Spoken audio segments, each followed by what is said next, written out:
So hello, what's up mga J-Vlog? Welcome ulit sa panibagong video, and for today's video, magbibigay ako ng quick first impressions sa bagong labas na budget meal na smartphone ngayon ni Infinix, which is the Infinix Hot 50i.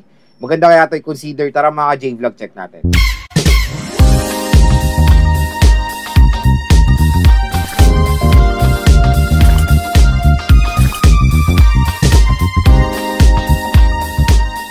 So bago tayo mag-start, quick reminder lang ulit na hindi po to full review. First impressions lang to sa mga bagong labas na smartphone, yung kanilang price specs, and of course yung availability. So gusto ko na agad magbigay ng first impression agad-agad dito sa ating video para meron na ring idea yung mga consumers kung worth it bang bilhin ang Infinix Hot 50i kahit wala pa tayong review unit. Pero syempre mga J-Vlog, stay tuned dahil i-review natin yan matik yung Infinix Hot 50i review, unbox, and game test. Gagamitin natin siya first hand para i-share ko rin yung thoughts, experiences ko about dyan sa smartphone na yan. So stay tuned lang. And kung interested kayo dito sa Infinix Hot 50i, good news, available na po siya sa official store ni Infinix sa Shopee. At ilalagay ko po yung link niyan sa description box kung interested kayo mag-purchase ng Infinix Hot 50i. So si Infinix Hot 50i ay merong very interesting na storage. So 4GB 256 na internal storage sa presyo na 5699 or almost 57. Pero itong magandang balita, since available na nga siya sa Shopee, merong murang price ang Infinix Hot 50i para sa inyo. So sa Shopee kasi is makukuha nyo siya ng 5,099 sa kanyang launch date. Pero ngayon, 4,950. Depende na din sa voucher nyo. Kung meron kayong mga bigating voucher, syempre makukuha nyo pa to ng mas mababa. Very interesting dahil ang RAM niya is 4GB, which is 50/50. Pero ito maganda, 256GB of internal storage. So, yon nakakatuwa na nakakakita na tayo sa isang budget phone na 256GB of internal storage. So, a good move sa Infinix. 4GB of RAM, medyo 50/50 sa presyo niya. Hindi na rin ako siguro magreklamo sa 4GB. Ang may laga rin is of course yung storage, di ba?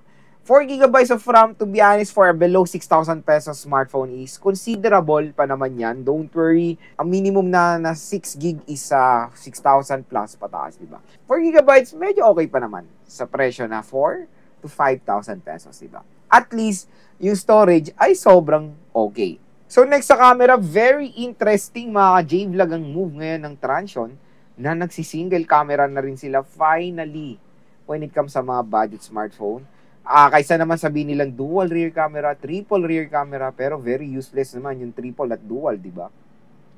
For me, sabihin na lang nilang single camera. So, single rear camera, legit na single rear camera, 48 megapixel rear camera with an 8 megapixel front camera.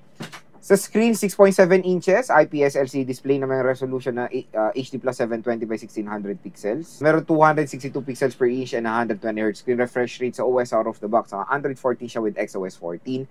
Chipset is MediaTek Helio G81 na merong octa-core CPU, na merong clock speed na up to 2.0 GHz, and sa GPU na Kamali G52MC2 siya. Pagdating sa battery, meron tayo 5,000 mAh na removable battery na support ang 18-watt fast charging. So yun na mga J-Vlog, nalaman nyo yung price, specs, and availability ng Infinix Hot 50i. Next is gusto kong magbigay agad ng first impressions ko dito sa bagong labas na budget meal na smartphone ni Infinix.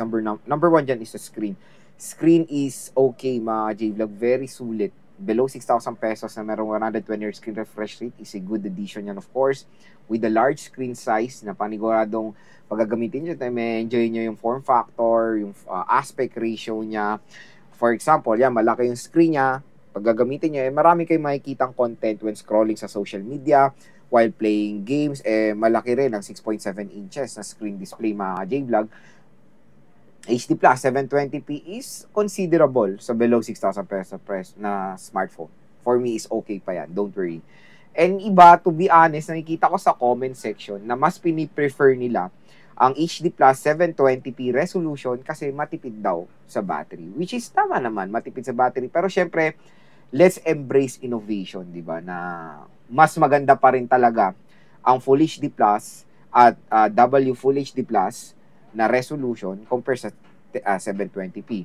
Kasi naman, pag when it comes sa mga upgraded, o when it comes sa pag-upgrade naman ng mga brands when it comes sa resolution na matataas, gumagawa naman sila ng way para makatipid naman ng battery. Kaya don't worry, pag mataas naman ng resolution, hindi naman din siguro magiging factor yan ng mabilis na malobat yung smartphone nyo.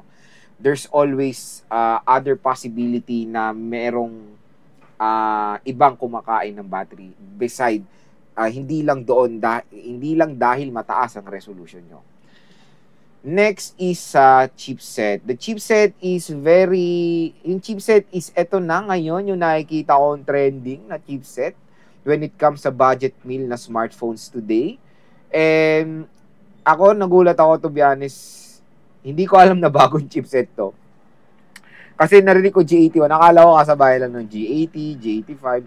G81 chipset is a brand new chipset pala yan ni MediaTek when it comes sa mga budget meal smartphones with the GPU of Mali G52 MP2.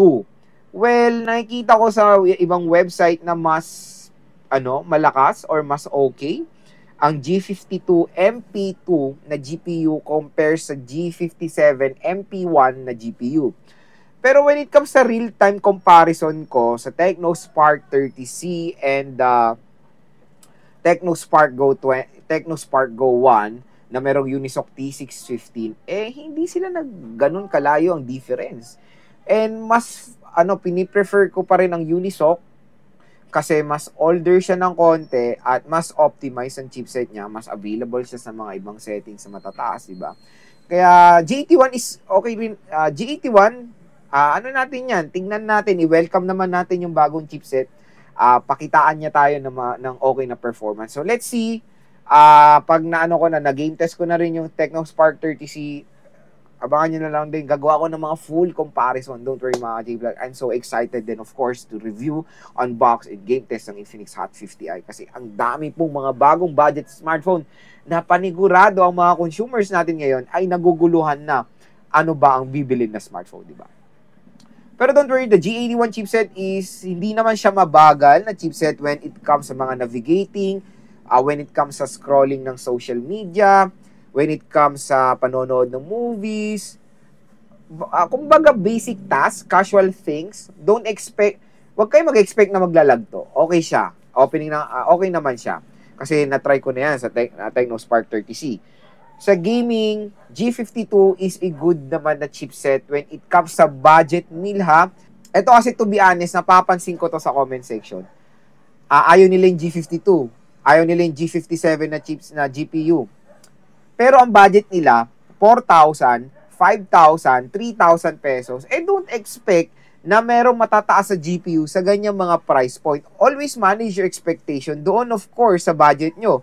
Kung gusto nyo talaga ng mga level up gaming, matataas na chipset, hardcore gaming, mas smooth, mas maganda yung refresh rate, syempre, doon po tayo sa mga doon po kayo mag-budget na 15 to 20,000 to 30,000, 50,000.